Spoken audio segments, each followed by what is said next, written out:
Salve galera, aqui é Rodrigo Hagabashi em mais um Comentando RPG, que é um quadro aqui no canal em que eu aproveito para fazer comentários sobre os livros que eu ando lendo. E para quem já me acompanha já há algum tempo, eu praticamente só estou lendo Vampiro à Máscara, quinta edição, e os suplementos que já foram lançados para a quinta edição. Quem sabe lá na frente eu consiga comentar sobre outros jogos, mas por enquanto eu estou só no Vampiro à Máscara, mais especificamente o V5 Companion, ou companheiro do V5, que é como eu estou traduzindo. Por quê? Porque ele é um complemento ao livro básico da quinta edição, por isso que ele leva esse companheiro do V5. Já fiz um vídeo introdutório da vez passada, que foi a parte 1, em que, além de ter feito a introdução sobre como é o livro, qual é o conteúdo, aproveitei e falei também do que é dito sobre o clã Ravenous. Para quem não sabe, o Companion está trazendo informações dos clãs Salubre, Ravenous e Tizimice, de tal forma que os jogadores possam jogar com esses três clãs. Então, na parte passada, já falei do clã Ravenous, e agora eu vou falar do clã Salubre. Sendo assim, vamos lá! Galera, as alcunhas do clã Salubre são Ciclopes, Ladrões de Alma, Dajaos e Progênies de Sauló. O mote deles, que é descrito no Companion, é fazer o refúgio de alguém no Vale dos Lamentos e para sempre trilhar um caminho de espinhos. Só aí já diz qual é a filosofia do clã. Claro que pode variar de uma forma ou de outra, mas a filosofia base do clã é essa, em que eles tentam trilhar um caminho mais difícil para tentar ascender, alcançar a iluminação. Mas antes que eu possa relatar o que o Companion fala sobre o clã Salubre, decidi fazer um breve histórico em cima do conteúdo que tem disponível no White Wolf Fandom. Tem um histórico lá bem interessante. Eu peguei, pincei, fiz a tradução, que está tudo em inglês, e vou ler aqui para vocês o que eu li, para vocês terem uma noção do que eu vou abordar do Companion, porque se vocês não conhecerem esse histórico do clã, vocês não vão compreender. Então, vamos lá. Os Salubre são as crias de Sauló, o mais amado de Caim e o curandeiro dos membros. Sauló foi um místico desconfortável com a sua própria besta e constantemente buscando prendê-la. No interesse de promover essa busca e domar as dores dos vivos e dos mortos, Sauló abraçou os sábios e os gentis para que eles pudessem cuidar das dores de Caim e da prole de Seth.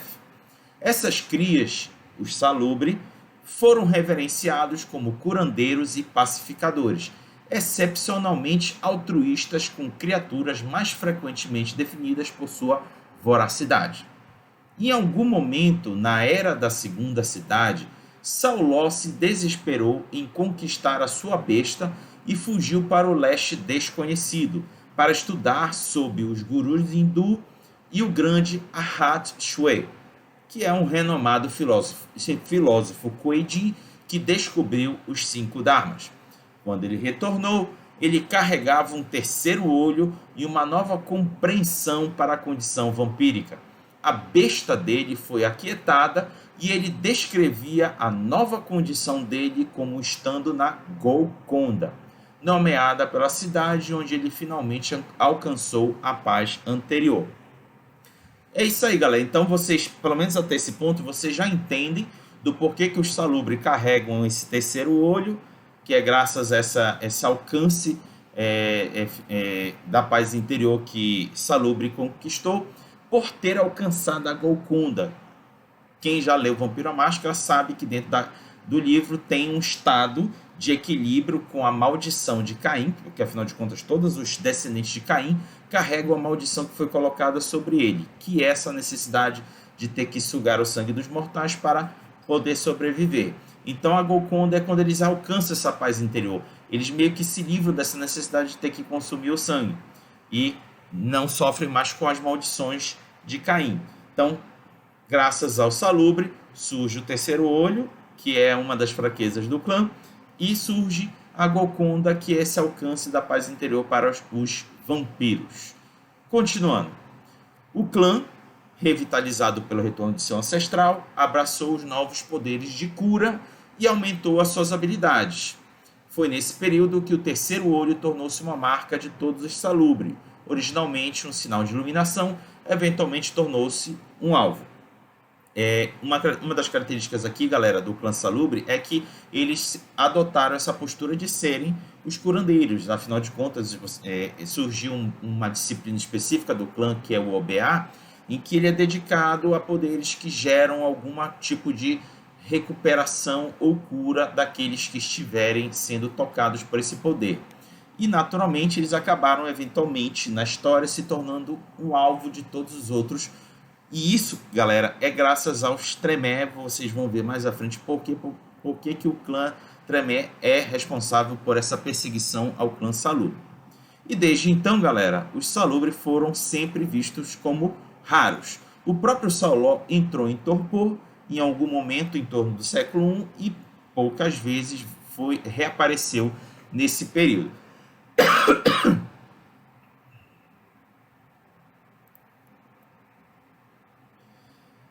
Tudo isso, galera, mudou no ano de 1133, quando o mago Tremé, olha aí, lembra que eu disse que o Tremé tem culpa na história? Quando ele encontrou e diablerizou o Sauló, que o Sauló passava muito tempo, né, em torpor. Então, numa dessas, o Tremé encontrou o refúgio dele e foi lá, diablerizou o cara. Assim, criando a sua própria linhagem de vampiros. Porém, este ato do Tremé trouxe ao novo clã a alcunha de usurpadores e uma péssima reputação entre os demais clãs.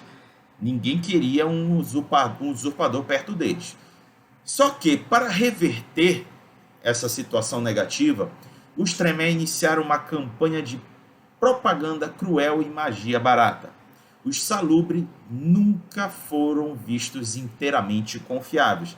E aí eles forçaram essa visão que tinham sobre o Salubre, porque tinha-se a ideia de que os Salubre eram sugadores de almas. A partir dessa campanha de difamação dos Salubre, certos clãs ficaram dispostos demais a acreditar que talvez essa coisa toda de sugar a alma era um pouco mais verdade do que eles originalmente acreditavam. Em menos de um século, os Salubre não eram tão somente mais raros e preciosos, mas agora eram os horrorosos e temidos devoradores de alma. Olha aí, graças ao Tremé, o clã ficou extremamente fadado a ser mal visto e perseguido. Um conclave do clã foi realizado no ano de 1291, durante o qual os Salubre debateram sobre como reagir à situação. Os curandeiros renunciaram à violência como contrária aos ensinamentos de Sauló, enquanto que os guerreiros, discordando, se dividiram e empreenderam guerras contra seus numerosos inimigos, que com mais frequência levava a nada senão a sua própria destruição. Isso continuou por todo o século XII, acabando com a captura e diablerie de Mokur por Étrios. A morte de Mokur significou a morte dos últimos dos anciões Salubre, e o clã lentamente murchou na videira. Ou seja, subentende-se que houveram poucas reproduções de clã, os que resolveram combater os seus inimigos foram sendo destruídos, ou seja, a queda do clã foi considerável. Mas, depois de muito tempo, durante o final do período da Era Vitoriana, notou-se que sua quantidade parecia estar crescendo devido ao fato de que alguns dos Salubre haviam se tornado antitribo e entraram para o Sabá, de forma a destruir os Baali e os Tremé, para conseguir vingança pelos atos deles, os Tremé cometidos contra o clã Salubre. Então, está aí uma vertente do Salubre ganhando força dentro do Sabá.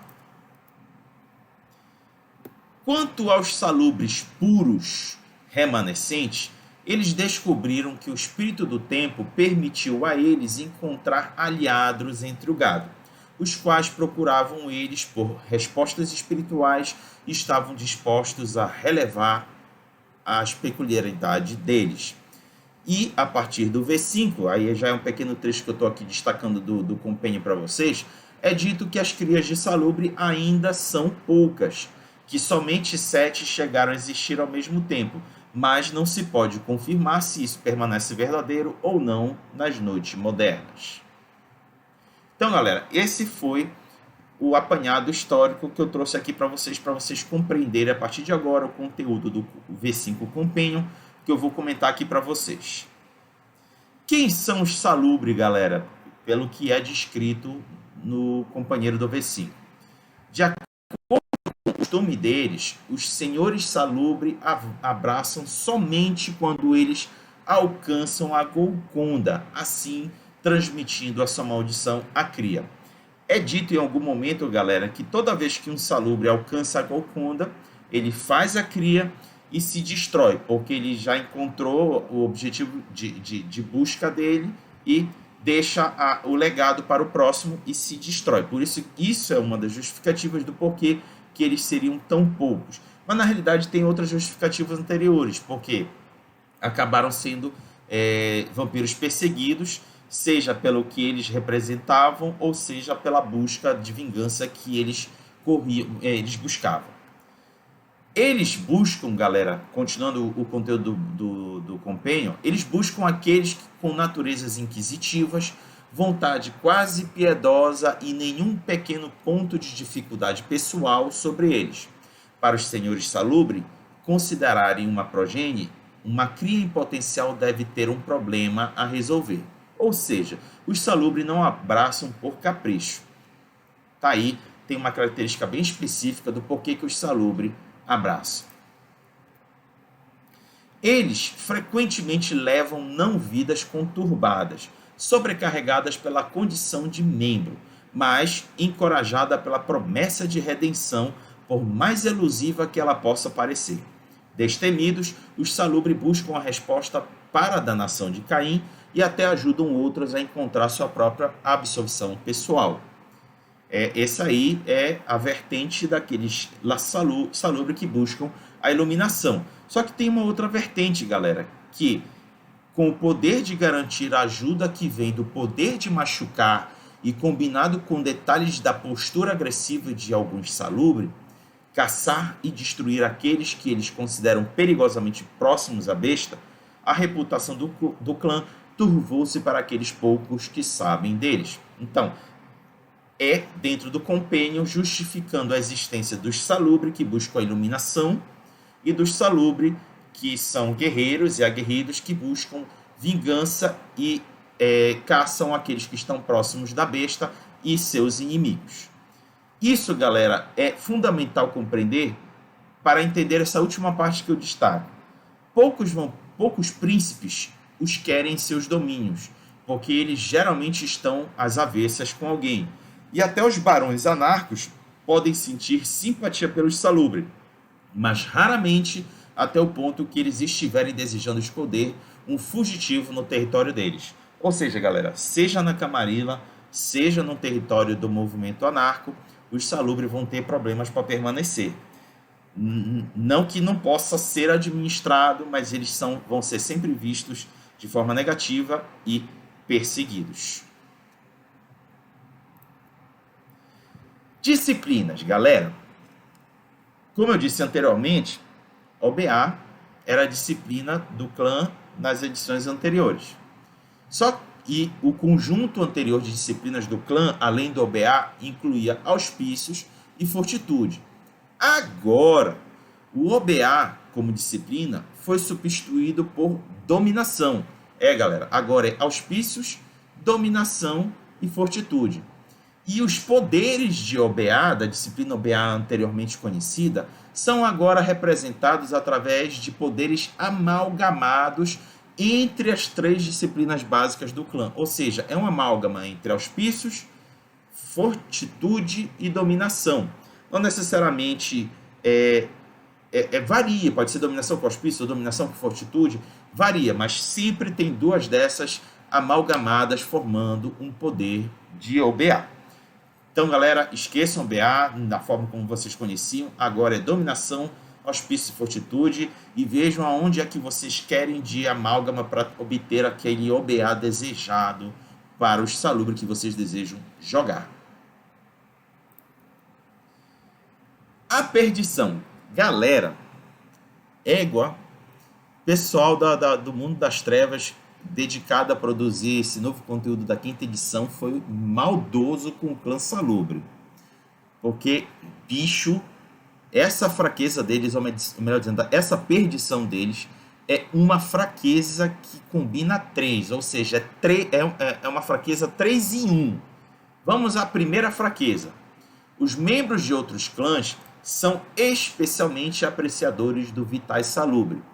Quando um não salubre compartilha o sangue de um ciclope, eles frequentemente acham difícil de se puxarem para longe. Em termos de mecânica, consumir o sangue salubre requer um teste de frenesi de fome e em uma dificuldade de 2 mais a severidade da perdição do salubre. Ou seja, quanto maior o índice da perdição do salubre, mais difícil fica do vampiro conseguir se soltar do salubre. E se o teste falhar, eles apenas continuam consumindo ao ponto que eles podem ter de ser fisicamente repelidos. Ou seja, galera, tem que fazer teste de fome para ver se o cara consegue se afastar do salubre, senão ele fica lá, olha, metendo o pau. E aí o salubre vai ter que se ver em desespero de tentar afastar de alguma forma esse vampiro que está sugando ele. Segunda fraqueza. O terceiro olho que Saoló abriu enquanto em uma de suas muitas jornadas é passado ao longo da linhagem de sangue toda vez que um salubre abraça. Enquanto este terceiro olho não puder ser fisicamente coberto, tal como com um turbante ou um capuz, ele fica sempre presente e nenhum poder sobrenatural consegue escondê-lo. Tá, até aí já se sabia que a fraqueza do clã era ter esse tal desse olho aí e ele não pode ser escondido sobrenaturalmente. Só que, galera, vem agora a terceira fraqueza. Em qualquer momento que um salubre ativar um poder de disciplina, seja ela qual for, o terceiro olho lacrimeja vitae, ou seja, lacrimeja sangue, com sua intensidade se correlacionando com o nível da disciplina sendo usada. Ou seja, se a disciplina for altíssima, o volume de sangue saindo pelo olho pode ser muito intenso. Isso provoca um teste de frenesi de fome a partir de vampiros próximos com fome 4 ou mais. Ou seja, os vampiros que estiverem próximos com fome 4 ou mais vão se sentir desesperados para ir atrás desse sangue. Olha a cagada. Cara, depois que eu li isso, essas 3 fraquezas e uma, que é a perdição do salubre, fiquei pensando, essa galera que está escrevendo o Mundo das Trevas não estava muito afim de tornar os salubres jogáveis, viu? Que bicho, só uma dessas já seria suficiente para ser a perdição do clã, mas botaram 3, velho, 3. Tá brabo jogar de salubre. Desejo sorte para os jogadores de salubre com essas 3 dificuldades, porque é brabérrimo. E para piorar, galera, ainda tem a compulsão. A compulsão ela pode ser ativada de 2 formas. Seja pelo crítico bagunçado, que é quando obtém 2 dados com o número 10 nos dados de fome, ou quando obtém 1, que é a falha crítica, 1 no dado de fome. Aí ativa a compulsão, que é a empatia afetiva. Quando um salubre sofre essa compulsão, ele fica comovido com a empatia por um problema pessoal que aflige alguém na cena em que ele estiver, buscando promover a sua resolução. E a compulsão persiste até o fardo da pessoa que está sofrendo ser amenizado, ou uma crise mais imediata suplantá-la, ou no final da cena. Bicho, compulsão, perdição que vale por 3 fraquezas, tá brabo para jogar com salubre. E para fechar aqui essa parte hoje, galera, todo clã no livro tem alguns arquétipos que servem de modelos para a galera compreender como é que é um arquétipo dentro do clã. Só que para o clã salubre, só tem o seguinte texto escrito: há bem poucos salubres existentes nas noites modernas para arquétipos serem relevantes. Se um salubre estiver presente no domínio da crônica, eles estão lá para um propósito.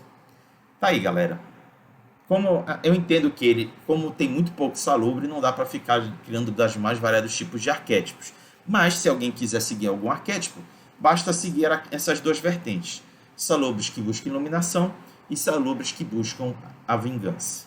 É uma ou outra, mas todos percorrendo um caminho difícil para alcançar a redenção ou a Golconda. Então é isso, galera. Fechamos mais um Comentando o RPG, segunda parte sobre o livro do V5 Companion ou Companheiro do V5. Haverão outras partes, que o livro é relativamente grande, mas vou trazer aqui alguns comentários para vocês. Então, até a próxima. Falou!